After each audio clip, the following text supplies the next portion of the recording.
thank God it's been working. It's keeping the tumors in check. Sometimes we see a little growth, as we've been explaining. A little growth is good. I mean, it's not good, but as Dr. O said, the patient always wants to see no growth or shrinkage. And obviously, when I hear a little growth, I say, ooh, you know, it's like that's not good. But it's under control. I'm able to function. I go to work, do whatever I need to do. I take care of my 93-year-old mother, who's broken her hip and her back in 2 places. So it's a full plate. But going through the regimen every 3 weeks for blood tests, every 6 weeks for scans, is a little bit more on my plate. But as long as it's working, it's working. So that's where we stand right now. Dr. Johnson. Okay, so I must be the lucky wimp in the audience here. On the scale of things, I've heard, well, a couple of things. First of all, so I happen to be the person who has the cancer, but my wife and I are the patient. Right? It's been sort of a team thing since the very beginning that this came up. And another thing that I heard this morning, this being the first of the things that I've gone through like this, is that you never really have a direct path to finding out. Turns out we're both dedicated blood donors, or at least we were. And I got to this point in about 2009 where I kept getting rejected, the low hemoglobin. And this ticked me off. So I started plotting from those little blue sheets they give you when you go and try and get your many physicals, what the hemoglobin was doing. And from 2008 to 2010, it was dropping dramatically. And so I said, this is no good. I went to my GP. My GP was, okay, here, take some iron. And I'm like, oh, wait a minute. You know, I'm 50 years old, and I got to this point, and I was okay. What is the problem here that this is? You should go see Stanley Ostrow.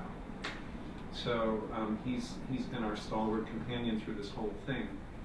And it turns out, it took a while to figure this out. By the time I went to Dr. Ostrow, I think it was April or May of 2010, sooner or later went through a series of things where they did an ultrasound. That didn't look good. They did a CT scan. It was obvious there was something not good. And so my right kidney was more or less completely blown out. No blood in the urine. None of the other kinds of clinical presentations that people normally would see.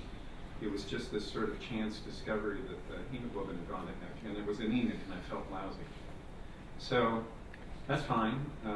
November 2010, they take out the kidney.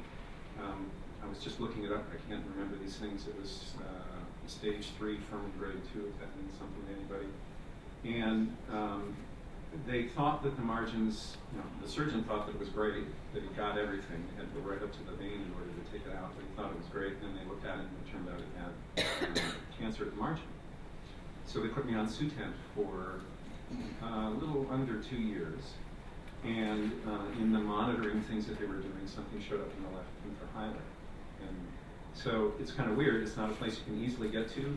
But again, they got clever and they said, oh, well, we can do a bronchoscopy and go in and check it. And sure enough, it was clear cell renal cancer. It came back. So then Stanley says, oh, I have a friend, Jan Dutcher. Why don't you go see her? So we wound up doing interleukin. I did just one week, a week off, and then another week. That's all that I've done. And it knocked it down dramatically. And so I get monitored, and it keeps watching, and it may be creeping back a little bit. At one point, we looked at actually having that surgically removed. It's not a nice place to do it. And we wound up leaving it there, thinking that, okay, we nicknamed it P. This is the canary in the coal mine. You can watch it, you can see what's happening. And it doesn't seem to do anything really bad. The net bad effect that I've had so far from all of this stuff is that the thyroid is shut down, so I have to do levothyroxine. But otherwise, I'm the luckiest guy in the place, it sounds like. Dan, I briefly introduced you, but you want to talk a little bit about how you found out about your cancer? Yes, it's so once again, first of all, I have to apologize for my Romanian English. I'll try to make it the best as I could. I want to thank Dr. Molina, my wife, and the rest of the family. God bless her, because even though she tortured me enough, she still owes me a lot of money from all the pictures that she took. And also, I'm very glad that I'm not the only patient, that I'm over here. When she called me a few days ago, I said, gee, if she calls me, that means that I'm the only guy alive out of her patients. Thanks God it's not the case, and I'm very happy about that. I don't want to get through all the details. Most of it is like a common denomination. This is like denominator. It's like all of us. What hurts is that I'm also work not as much as I used to. I work as a medical interpreter, and from this perspective, it's pretty interesting. Of course, I don't want to get through all that stuff, and I don't want to make it too long. Like it changed everything. The vision of life, the approaches, your family, the scary part that you're not going to be able to provide with the rest of the family and so on. As a medical interpreter, it's even worse. I always like to do this job because I care for people. It's not about the money. Now, as I said, it's a different approach, and I'm going to talk just 1 minute about it because even as it's not great and I'm not allowed to do it, like technically as my job talking about, I'm trying to encourage the patients, and even that I'm a pretty shy person and I don't want to give myself as an example, as a living example, I always try to encourage them and show the way I still deal with this goddamn disease after 4 years. It's not a happiness, and I don't want to give them like false hopes, but at least I can tell them that here I am. I lost some hair, I lost some pounds, which was great actually. I put them back, unfortunately.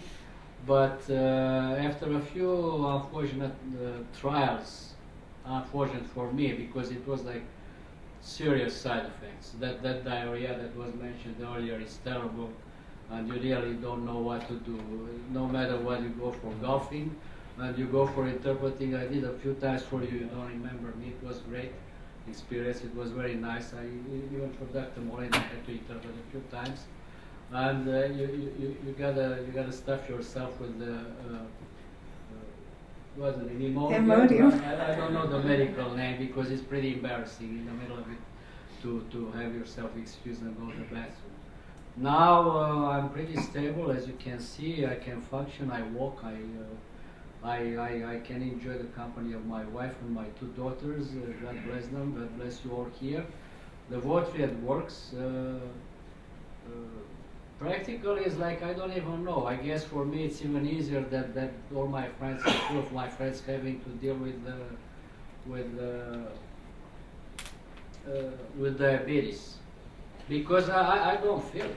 And actually it was a lot of side effects. I had to take a lot of medication. Gradually I took them off. Of course, my sweet doctor took care of it. It wasn't me that just stopped them. Because I worked in the airlines and I was in pretty good shape. So I was pretty hit by this disease because all of a sudden it was the thyroid, it was the cholesterol, it was the high blood pressure, things that I never had to care and to deal with before. Working in the airlines is a pretty strict annual checkup. You don't pass that one. You're not allowed to perform, to do your job. So I think that I was in a pretty good shape. And all of a sudden it was a 100 degrees opposite approach of all this. So that's why, again, I'm sorry if I talk for too long. Again, I want to thank my doctor. Votriad works. Bless you all over here because with all the knowledge and everything else you contribute to us to be still alive and talk all kinds of nonsense at this microphone. And thanks again for calling me today. And God bless you all, and thanks again. Whitey. Thank you. Can you hear me? Yeah. I'm humbled to be here. I'm a little embarrassed, a little nervous. And I'm very emotional, so I'll try to keep that in check. It started out where I had a cough for almost a year, and slowly but surely I couldn't keep food down. And a friend of mine, who's also my doctor, told me to get to the emergency room, otherwise I'd have to wait a month or whatever to go to the doctor. And I'd get diagnosed or whatever this was. It was Christmas Day. I was at my sister's house, and I left because I didn't feel well. And I found myself watching television all alone in my apartment. So I knew something was wrong. So we went to the emergency room, got a CAT scan. The next day, the doctor comes in. You got a tumor. It's this big. We're going to take it out, blah, blah, blah. So make a long story short, they had to cut me like a fish. They gutted me. I have a scar like this. They took the kidney out, complete nephrectomy, renal cell, and spleen. Thought they got it all, thought it was a miracle because it was so advanced.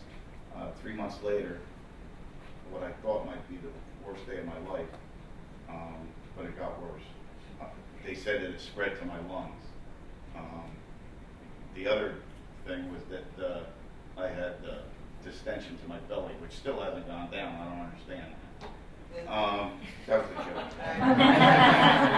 joke. So that was my big joke. I was waiting for it. So my brother got online. This is 15 years ago. So I'm cancer-free 14 years or so. My brother went online and found someone else who had kidney cancer because there wasn't a lot known. And he knew of Dr. Dutcher. The guy was in California. And we had gone to a few other places. One very notable hospital kind of gave me a time limit and said they were going to make me comfortable.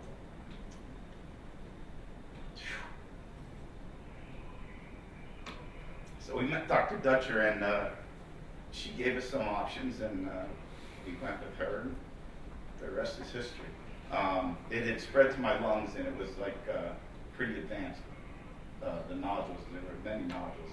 So I did interleukin-2. I tried it. I think the first week was maybe 3 days, and I couldn't take the high dose. So I went home, came back a week later. We did the low dose, and I really got a lot of reaction from that also. And her staff, they were fantastic. And I took a week off, came back. And the thing about it was, like they say, it's a really bad flu.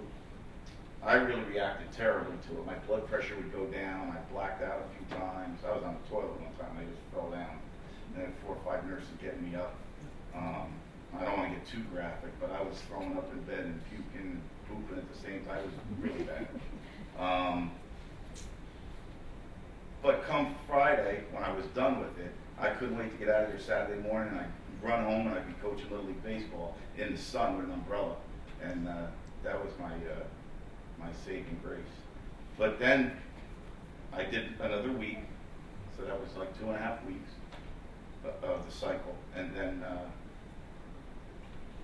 I kept taking CAT scans and they were going down, down, down, cured. So that's my story. So then, it's about 2 years later after I'm cancer-free, I'm a horse rider. And I had a bad horse and we were working with him on the ground and I got kicked in the jaw. And I was in an induced coma for 11 days. This is all reconstructive surgery. So I'm here for a reason. So whatever that is, maybe it's here to talk to you. So I live in Dr. Dutcher.